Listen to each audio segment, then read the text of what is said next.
Sejam muito bem-vindos ao nosso tempo de estudo bíblico de hoje. Com muita reverência, nós vamos mergulhar em um dos relatos mais impressionantes de todas as Escrituras para entender a magnitude de um milagre literal, o nascimento de Isaac. Pensem só no cenário, gente. Abraão já estava com 100 anos de idade e Sara com 90. Aquilo que parecia absolutamente impossível para a medicina, para a biologia e para toda a nossa lógica humana simplesmente aconteceu. O Senhor visitou aquela família. Essa é uma daquelas histórias poderosas sobre tempo, sobre promessas, sobre as nossas falhas humanas e, acima de tudo, sobre o poder inabalável do nosso Deus. Vamos começar? Para iniciar com o pé direito, vamos ler juntos o nosso texto áureo, lá em Gênesis, capítulo 18, versículo 14. Essa passagem traz uma das perguntas mais profundas da Bíblia inteira. Haveria coisa alguma difícil ao Senhor? E claro, a gente sabe que isso não é só uma pergunta retórica. É uma declaração absoluta de soberania. Deus afirma, sem sombra de dúvida, que ao tempo determinado por ele, a promessa ia se cumprir. Absolutamente nada, nenhuma barreira é difícil demais para o Criador. E é exatamente essa promessa milagrosa que nos leva para a nossa verdade prática de hoje, que é basicamente o alicerce teológico de toda a nossa lição. Deus é onipotente. Ponto final. Ele não trabalha dentro da nossa caixinha de lógica, nem sofre com as nossas limitações de tempo ou biologia.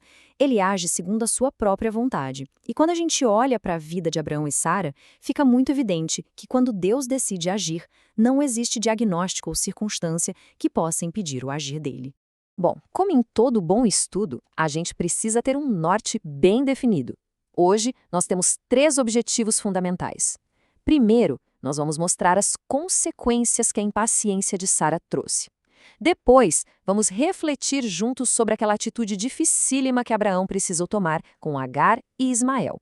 E por último, vamos expor as duras condições de como se deu a partida de Agar e Ismael. E para cumprir esses objetivos, a nossa agenda de hoje passa primeiro pela introdução e os fundamentos. Depois entramos nas consequências da impaciência de Sara. Em seguida, vemos como Abraão tem que tomar uma atitude. Passamos para quando Agar e Ismael deixam a casa de Abraão. E encerramos com a nossa conclusão sobre a fidelidade divina. Iniciando então, vamos para a nossa introdução e fundamentos baseados na leitura bíblica em classe de Gênesis 21, dos versículos 1 ao 7. Olha só que interessante quando a gente analisa a linha do tempo dessa história. Percebam que o cumprimento dessa promessa levou muito tempo.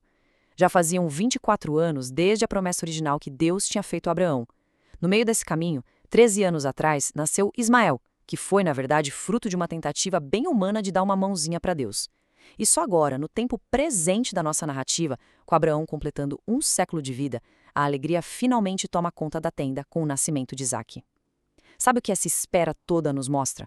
Que muitas vezes os milagres de Deus exigem da gente uma fé persistente e uma paciência enorme durante o processo. E isso já nos empurra direto para o nosso tópico 1, as consequências da impaciência de Sara. Antes de a gente entrar nos conflitos familiares, eu queria fazer uma pausa no significado belíssimo do nome Isaac. No original hebraico, significa riso. É sensacional pensar que foi o próprio Deus quem escolheu esse nome lá em Gênesis 17, 19. E por que riso? Porque tanto Abraão quanto Sara riram quando ouviram a promessa. E não foi um deboche não, gente. Foi aquele riso nervoso provocado pelo espanto de saberem como seus corpos já estavam frágeis. A maravilha dessa história é como Deus pegou aquele riso inicial de incredulidade e transformou, de forma literal, no riso contagiante do milagre cumprido na vida deles. Mas, como a gente sabe, toda escolha precipitada tem um preço. Comparando aqui o plano humano com o que realmente aconteceu, vemos de um lado a ideia inicial de Sara, entregar sua serva egípcia, Agar, para Abraão, tentando adiantar o herdeiro. Parecia prático, certo? Mas olha a realidade do outro lado. Esse atalho gerou muito desrespeito de Agar para com Sara no passado e, agora como está lá em Gênesis 21:9, resultou no adolescente Ismael zombando do pequeno Isaac. Aquela convivência virou uma verdadeira bomba relógio, uma tensão insuportável criada pelas atitudes deles próprios anos antes. Com essa bomba relógio na tenda, chegamos ao tópico 2. Abraão tem que tomar uma atitude. Imaginem o baita contraste dessa cena. A Bíblia relata um banquete enorme e festivo. Isaac estava sendo desmamado, o que era um marco super importante comemorado lá pelos 5 anos de idade na cultura oriental. Parecia uma celebração perfeita. Mas debaixo dos panos, ou melhor, debaixo da tenda, a tensão estava no limite. Ismael estava lá, zombando cruelmente da criança. Quando Sara vê isso, ela é tomada por uma ira tão grande que exige de Abraão a expulsão imediata de Agar e de Ismael. Toda a alegria daquele banquete simplesmente desmoronou no meio da amargura familiar. Para aprofundar um pouquinho o nosso estudo, trago aqui um auxílio bibliológico. A gravidade da relação dessas duas mulheres é tão grande que, muito tempo depois, o apóstolo Paulo usa isso como uma alegoria sensacional lá em Gálatas capítulo 4. Ele explica que Agar representa a lei dada no Monte Sinai, que gera filhos para a escravidão.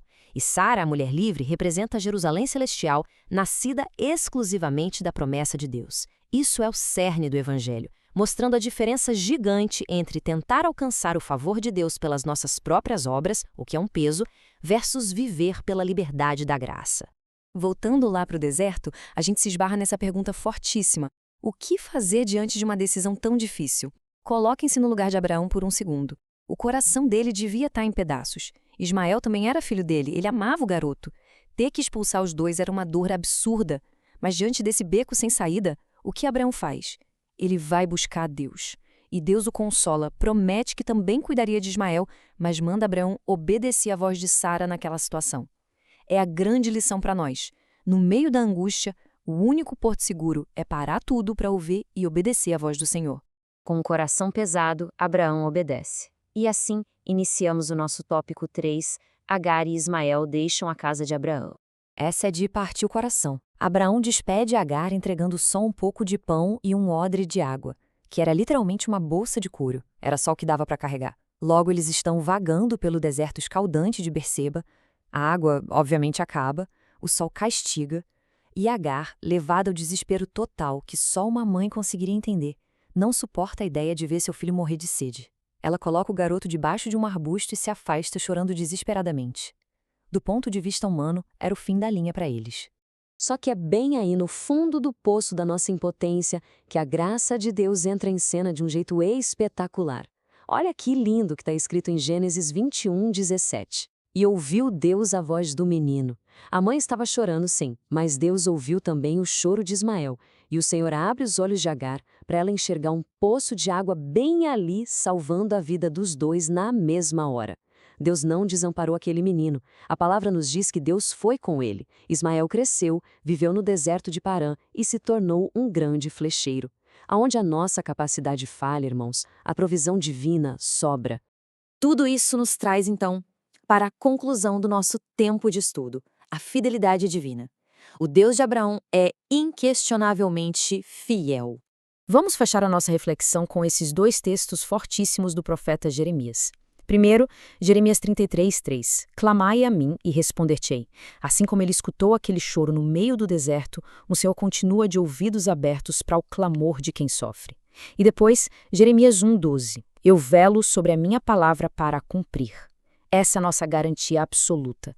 A promessa de Deus não falha, mesmo quando a gente erra a mão e se precipita. Então pensem comigo para levarmos para casa. Se o nosso Deus é tão fiel a ponto de cumprir promessas de décadas e é tão cheio de graça para mandar socorro no deserto que nós mesmos criamos, não seria a hora de todos nós descansarmos de verdade no tempo perfeito dele? Que essa reflexão fique guardada no coração. Muito obrigado por nos acompanhar em mais esse estudo bíblico e até a nossa próxima jornada nas Escrituras.